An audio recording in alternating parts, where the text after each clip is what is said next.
What's up, MetaNerdz? This video will break down an overlooked but essential frigate used by the Republic, the Pelta-class. Like almost every ship used by the clone slavers, this was manufactured by Kuat Drive Yards, and was intended to serve both as a cargo vessel and medical frigate. And like we saw with some Mon Calamari ships, Kuat too would seemingly work with, or were at least inspired by Corellian engineering designs, while the command tower specifically is close to the Consular-class cruisers, taking it from the bow of the ship and moving it up towards the rear. In a funny way, like a little Star Destroyer bridge. But that isn't to say that this ship was just a copy-paste, rearranged knockoff. There are some really unique features, like how they worked in folding wings at the aft that can open up and act like small auxiliary engines, dramatically increasing its maneuverability, whether in asteroid fields, navigating a dense cityscape to land at some port, or of course for evasive actions during space battles. It also had a modular interior layout where everything could be quickly rearranged from the walls to the living spaces in order to accommodate specific cargo loads or go from a more comfortable transport to full-on emergency evac ward with large open areas packed full of as many beds as possible. And it's one of the few ships where we get the explicit detail that it had heavy armor plating.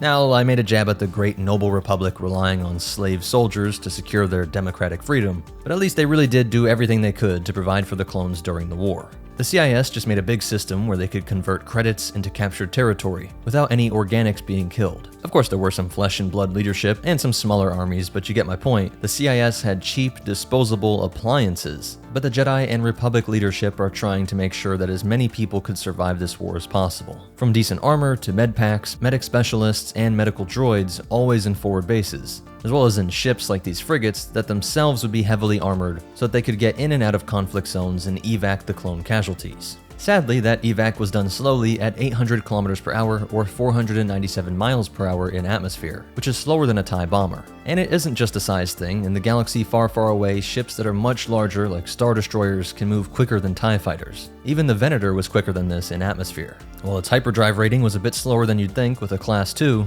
it's not really slow, but the acclimator is much faster, and that was on offense. If some clones had severe injuries that needed proper medical stations to save their lives, it would suck to die in transit because of this slower hyperdrive. But that could just be extra evidence that this was a proper medical station. In other words, with the bacta tanks, doctors, and droids, there was nothing missing here, and so they weren't in much of a rush, and that's why we see such a prioritization of that armor. At 282 meters or 925 feet, it was a quarter the size of the Venator, or 22 times the RC-170, with a total cost of only $7.25 million, which is only 12% the cost of the Venator. On top of that armor are some powerful deflector shield generators, and 2 light turbolaser batteries, 3 point defense light laser cannon batteries, and 3 tractor beam projector batteries, with batteries typically being clusters of 10 of that gun.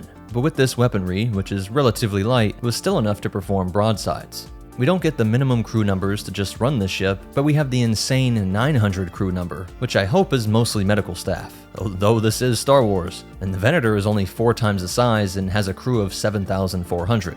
But I like to think this number's so high so that they can have on average at least 1 nurse per potential clone admitted, since it is said to only take in 200 troops somehow. Which I also hope is just the normal, comfy quarters layout, not when the Bantha Poodoo hits the fan and you really need every square inch of floor to place a wounded body.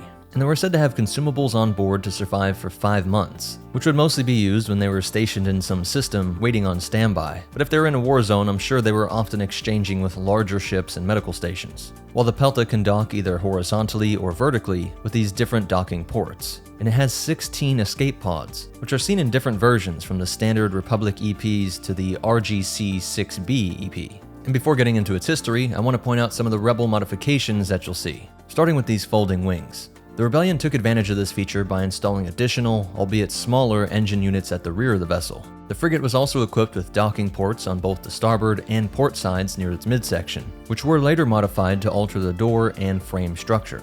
They also replaced the original ramp and cargo bay with a ventral hangar bay, capable of housing up to 8 starfighters, including at least 5 RZ-1 A-Wing interceptors. The hangar bay featured elevated walkways above the starfighters, allowing pilots to quickly and easily access their ships, while the interior of the Pelta-class featured white corridors lined with ventilation shafts and control panels, and they had a wider range of facilities to accommodate both crew and passengers, including a barracks for escorting troops, private quarters for high-ranking individuals, and a mess hall for dining. The private quarters contained at least 4 bunk-style beds, stacked vertically with computer consoles positioned opposite the entrance. The barracks, located between the private quarters and the mess hall, had doors on opposite sides and bunk beds arranged parallel to that central corridor. The frigate's bridge was situated at the highest point of the vessel, while the rebels later repurposed the original bridge as a communications array, while retrofitting a second bridge at the bow to serve as a command center. A passageway leading to the bridge was secured with ray shields as a defensive measure, and they also had a cargo bay for supplies, a reactor control room housing the coolant and power system controls, and an aft communication station. There was also a keel-mounted ramp for efficient loading and unloading of supplies, as well as 6 landing gear legs for stability when docked or landed.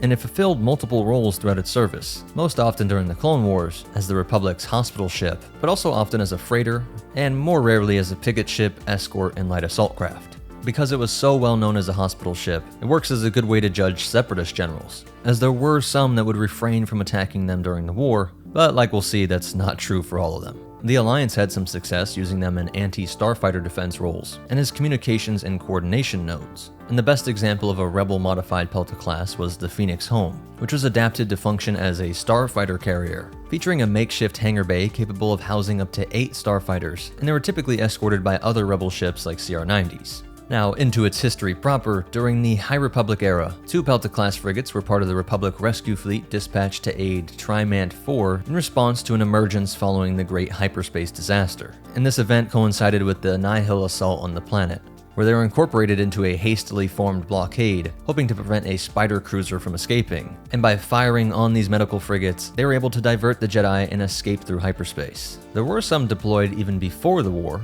implying that they must have existed alongside of Consular-class cruisers before those became the Charger C-70s, and maybe they didn't have the heavy armor plating that we would see during the war. As soon as the war kicks off, we do see them very early in the space battle of Christophsis, where Trent showed his tactical genius by ordering his forces to separate the Peltas from the Venator escorts, knowing that they would be easier to pick off. And with those losses, it helped sway Skywalker to follow his master's orders and fall back, allowing them to try the new strategy of using the prototype stealth ship.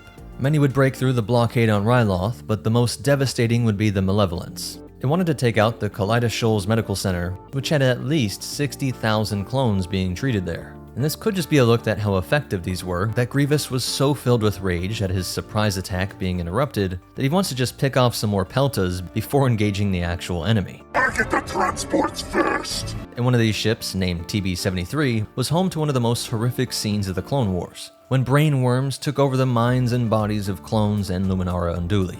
With the fall of the Republic and rise of the Empire, emerging rebel cells, and later the Alliance to restore the Republic, utilized Pelta-class frigates primarily as hospital ships. Several were retrofitted in those ways mentioned before, but what's really interesting is that the Empire also held on to a bunch of them. And so there were medical ships for both sides, but the rebel ones are also pressing them into offense, which must have really helped Imperial propaganda efforts, making it seem like the rebels were duplicitous. For your average citizen who doesn't know about their Clone Wars service, imagine how bad it looks when you up armor and put guns on an ambulance. When the Empire blew one up, it wasn't that they were committing a war crime and killing injured troops. They actually weren't destroying just a hospital ship, as it was now serving as a command center, anti-starfighter, and picket ship. By 4 BBY, we get the Home 1 serving as the flagship of Phoenix Cell, under Commander Jun Sato, though it was ultimately destroyed during the Siege of Lothal when Darth Vader, piloting his TIE Advanced X-1, led an assault with the objective of eliminating the rebel fleet and capturing its leaders. In the aftermath of Phoenix Home's destruction, Sato and the other members of Phoenix Cell are pushed to try and find a new base, which would lead to Chopper Base and later Hoth, and then back to the Mobile Fleet headquarters in Mon Cala ships. In 2 BBY, we get Admiral Raddus reporting to Commander-in-Chief Mon Mothma that they don't have large enough ships to take on the Empire, and he lists out that his fleet is composed of Pelta-class frigates, CR-90s, CR-70s, Hammerhead corvettes, Dornian gunships, and GR-75 medium transports. And even after the fall of the Empire, many Peltas were seen carrying on their same role for the New Republic and tons of other different planetary defense forces, often using their weaponry and that shield armor combo to keep off pirates. And then 30 years later, more than 50 years after they were introduced, several of them are also a part of the 14,000 ships over Exegol. That's it for the breakdown, and as for behind the scenes facts, there are technically listed 3 different subvariants of this, but honestly they just get special names, and there's no real obvious changes, especially when you consider that it was always intended to be highly modular, especially the interior. It first appears in the Clone Wars animated movie, and then throughout the Clone Wars show series. And a lot of these specific details came from the Clone Wars campaign guide and the Encyclopedia of Starfighters and Other Vehicles. Please hit that like button, it really is the best way to help me out. Subscribe so you don't miss anything, and check out these other videos, I'm sure you'll like them. But most important of all, remember, If the enemy's gonna blow up your hospital ships regardless, put some cannons on that thing and don't worry about the PR. And the Force will be with you. Always.